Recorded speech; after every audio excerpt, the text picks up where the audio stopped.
حکیم الامہ مولانا اشرف علی تھانوی رحمہ اللہ تعالیٰ نے بہشتی زیور میں لکھا ہے، عورتوں کو نصیحت کی ہے کہ میاں صاحب کو جب غصہ آئے اور وہ اول فول بک رہے ہوں، تھوڑی دیر کے لیے برداشت کر لو، جب اس کا غصہ ٹھنڈا ہوگا اس کو خود بخود ندامت ہوگی۔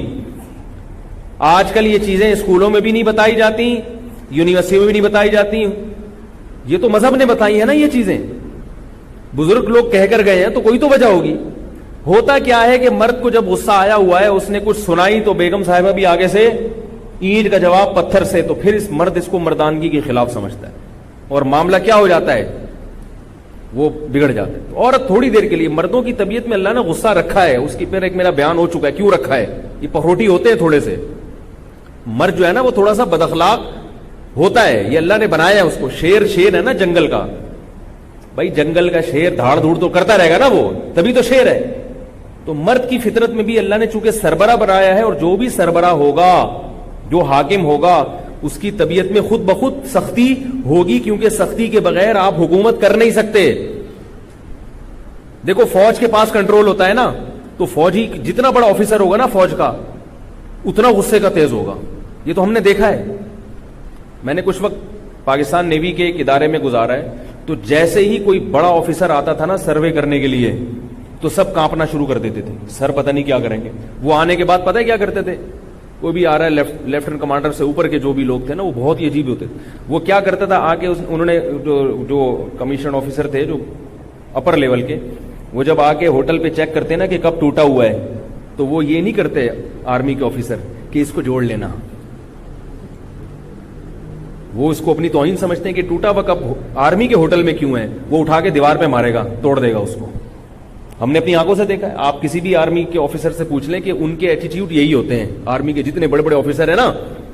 اور یہ آرمی انگریزوں نے اس کو وہ بنایا ہے، بڑے سوچ، اصل میں تو برطانیہ کی آرمی تھی نا، تو انگریز ہے بڑا ہوشیار، اس نے برطانیہ میں جب آرمی بنائی تو اس نے یہ اصول اور ضابطے بنائے کہ جتنا بڑا آفیسر ہوگا وہ اتنا ہی پخروٹی ہوگا، کیونکہ جتنا غصے کا تیز ہوگا، ماتحت پہ کنٹرول اتنا ہی اس کا زیادہ ہوگا، لوگ ڈریں گے، کیونکہ جنگ میں روب کی ضرورت ہے۔ ورنہ اب کیا ہے کہ جیسے ہی کوئی بڑا آفیسر سروے کے لیے آئے گا، سارے ہوٹل والے کانپنا شروع، یار یہ ٹوٹے ووٹے کب چھپا دو، نئے نئے کب خرید کے نا، اچھا اس کو، کیونکہ روب ہے تو کام ہو رہا ہے نا، جنگ میں یہ روب کام آتا ہے۔ اب جنگ میں اگر آرمی کا آفیسر فوجی سے کہے یار تم فائر کرو، وہ کہہ رہا ہے ابھی میں ادھر کھجا رہا ہوں، میں ادھر چائے تو پینا تھا یار، کہہ رہا ہے میں تیرے کو کہہ رہا ہوں بھائی تو فائر کر، سر کیا فائر لگا کے رکھیے، کر لیں گے نا یار، ایسے چلے گا حساب، اتنی دیر میں وہاں سے بم آ جائے گا۔ تو گورا بڑا ہوشیار ہے، اس نے جو آرمی بنائی اس کے اصول بڑے زبردست بنائے، اور یہی اصول شریعت میں بھی ہیں کہ بھائی امیر کی سننی ہے، اس میں نو کا آپشن نہیں ہے آپ کے پاس۔ تو ٹھیک ہے گھر میدان جنگ نہیں ہوتا، لیکن میدان جنگ بھی بن جاتا ہے وہ۔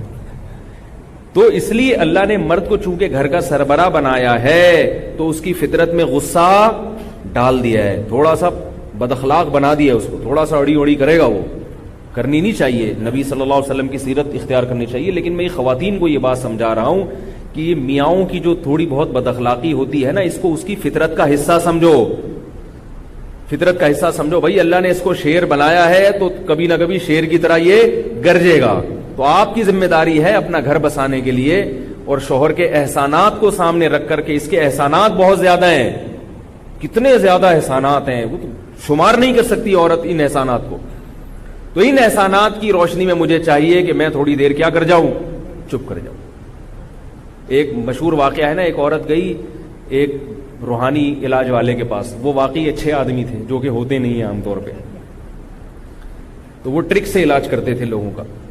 تو وہ خاتون گئی، کہنے لگی کہ میرے گھر میں ہر وقت جہنم بنا ہوا ہے، لڑائی جھگڑے، کسی نے بندش کر دی ہے، کسی نے کچھ کر دیا ہے، اصل میں اپنی زبانوں پہ کنٹرول نہیں ہوتا، جب لڑائیاں ہوتی ہیں تو پھر کیا کہتی ہیں پڑوسن نے کر دی، جٹھانی نے کر دی، فلانی نے کر دی، یہ ہوتا ہے۔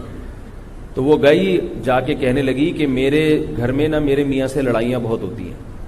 اس نے کہا ٹھیک ہے ایک تعویذ دیتا ہوں، جب بھی آپ کے شوہر کو غصہ ہے لڑنا شروع کریں، یہ تعویذ منہ میں رکھ کے اس کو دانتوں کے درمیان میں دبا دیں، ایسے زور سے دبا دیں تعویذ، اور آدھے گھنٹے تک دبائے رکھیں، دیکھو کیسا اثر ہو۔ بھائی وہ ایسا ہی ہوا، جب شوہر کو غصہ ہے اس نے اول فل بکنا شروع کی، اور بکتے بھی عجیب عجیب ہے بھائی، وہ کیا کیا بکتے ہیں ابھی چھوڑو, کیونکہ بعض اب ہمیں بھی بکنا پڑ جاتا ہے. تو وہ اب وہ خاتون نے کیا کیا, وہ تعویذ اپنے دانتوں کے بیچ میں دبا لی. وہ بیچاری سمجھ رہی ہے کہ تعویذ کا اثر ہو رہا ہے. ظاہر ہے اتنی دیر کیا رہنا پڑا اس کو خاموش. تھوڑی دیر میں مرد نے جب اپنی بڑاس نکالی تو تھوڑی دیر میں اس کو غصہ آتا ہے, یار وہ زیادہ ہی ہو گئی, ٹھیک ہے نا, اور کتنی اچھی ہے کہ آگے سے بول نہیں رہی. تو وہ پھر آدمی کی فطرت ہے, عورت اگر تھوڑا برداشت کر لے تو وہ باہر جا کے گٹکا کھانے کے لیے نکل جاتا ہے کہ یار تھوڑا فریش ہو کے آتا ہوں, غصے میں لڑائی نہ ہو جائے. اور جب باہر جائے گا گٹکا کھانے کے لیے تو خیال آ گیا ایک گٹکا واپسی پہ بیگم کے لیے بھی لیتا ہوں. جب غصہ ٹھنڈا ہوتا ہے نا تو انسان کی بالکل عجیب کیفیت ہو جاتی ہے. غصے کے وقت تو پاگل ہوتا ہے, اور غصہ جب ٹھنڈا ہوتا ہے تو بالکل الگ کیفیت. تو اب عورت کی ذمہ داری ہے کہ شوہر کے غصے کو کیا کرے, ٹھنڈا کرے. غصہ ٹھنڈا ہو گیا پھر یہ خود اس کو ندامت ہوگی, تو جائے گا اپنے لیے بھی گٹکا لے کر آئے گا اور آپ کے لیے بھی گٹکا لے کر آئے گا. تو اب کیا ہے, اس عورت نے تعویذ دانتوں کے درمیان میں دبایا, اتنی دیر خاموش رہی. میاں صاحب نے اول پھول بک دی, اس کے بعد چپ ہو گئے. کہہ رہے یار یہ تو بڑی اچھی بیوی ہے, کچھ بولتی نہیں ہے, اور میں نے تو زیادہ ہی بول دی. جب غصہ ٹھنڈا ہوا بیگم کو منانے بیٹھ گیا. شریف آدمی یہ کام کرتا ہے, جو یہ ساری باتیں ان کی ہوتی تمیز ہو دے, جو ذرا انسان ہو. جو انسان ہی نہیں ہے وہ تو پھر اس کے لیے تو کوئی حکام ہی نہیں ہے نا. تو پھر وہ منانے بیٹھ گیا. تو بیگم نے کہا یار تعویذ بڑا خاندانی دیا ہے اس نے, تعویذ بڑا خاندانی دیا ہے. تو یہ بڑا بہترین تعویذ ہے کہ یہ بزرگوں نے لکھا ہے. میں میری کیا اوقات ہے بھائی جو میں نصیحت کروں, ایسی باتیں کروں. حکیم الامہ مولانا شریف تھانوی رحمہ اللہ تعالیٰ, ان کو حکیم اس لیے تو کہا جاتا تھا, حکمت سے بھری باتیں ان کی. انہوں نے بہشتی زیور میں لکھا ہے کہ مرد کو جب غصہ آ رہا ہو, عورت کو چاہیے وہ تھوڑی دیر کے لیے برداشت کر لے. اور ایک اور بڑی پیاری بات لکھی ہے, فرمایا عورت کبھی شوہر کو دھمکیاں نہ دے, کبھی بھی شوہر کو دھمکیاں نہ دے, اس سے معاملہ بڑا خراب ہوتا ہے. خواتین اور مرد کی فطرت نہیں سمجھتی. جب عورت شوہر کو دھمکی دیتی ہے نا, میں یہ کر دوں گی, یہ کروا دوں گی, تو مرد کو پھر یہ احساس ہوتا ہے کہ اب اگر میں نے نرم لہجہ اختیار کیا تو یہ سمجھے گی کہ میں اس کی دھمکیوں سے ڈر گیا ہوں. کبھی یہ دھمکی نہ دے کہ تم طلاق دے کے دیکھو تو میں کرتی کیا ہوں تمہارے ساتھ. کبھی یہ دھمکی نہ دے کہ تم جو ہے نا خاموش ہو جاؤ ورنہ میں دیکھتی ہوں میں کیا کرتی ہوں. تو حکیم الامہ نے لکھا ہے خواتین کو سمجھانے کے لیے کہ جس ذات کو اللہ نے میدان جنگ میں لڑنے کے لیے پیدا کیا ہو, میدان جنگ میں مرد کو اللہ نے اتنی بہادری دی ہے کہ وہ توپوں کے سائے میں, بموں کے سائے میں, میزائلوں کے سائے میں لڑتا ہے میدان جنگ میں. ہوتا ہے کہ نہیں ہوتا؟ یہ تلواروں سے لڑا کرتے تھے, تیروں سے لڑا کرتے تھے, اور اب کس سے لڑتے ہیں؟ توپوں سے لڑتے ہیں. آج بھی دنیا کی جتنی بڑی بڑی آرمیز ہیں مردوں کو زیادہ رکھتی ہیں, خواتین کو رکھتی بھی ہے نا تو وہ بہت ہی محدود پیمانے پر, اور وہ خواتین بھی معاشرے سے بالکل ایک الگ تھلگ ہی ہوتی ہیں, اور ان کو بھی ایسے فرنٹ پہ اس طرح سے اہم پوائنٹس پہ نہیں بھیجا جاتا. فرمائیں کہ جس کو اللہ نے میدان جنگ میں توپوں کے مقابلے میں لڑنے کے لیے پیدا کیا ہو, وہ ڈرے گا تمہاری دھمکیوں سے؟ اس کو اگر ان کی دھمکیاں صحیح بھی لگیں گی نا تو وہ اس وقت اس کو کیا آئے گا کہ یار یہ میری عورت ہو کر, میری بیوی ہو کر, ایک عورت ذات ہو کر مجھے کیا کر رہی ہے دھمکیاں. وہ صحیح دھمکیاں بھی ہوں گی تو وہ ایسے موقع پر اس میں ایک غیرت جاگ جائے گی, اور وہ کچھ کر لے گا جس پر بعد میں خود اس کو ندامت ہوگی کہ یہ میں نے غلط کیا ہے.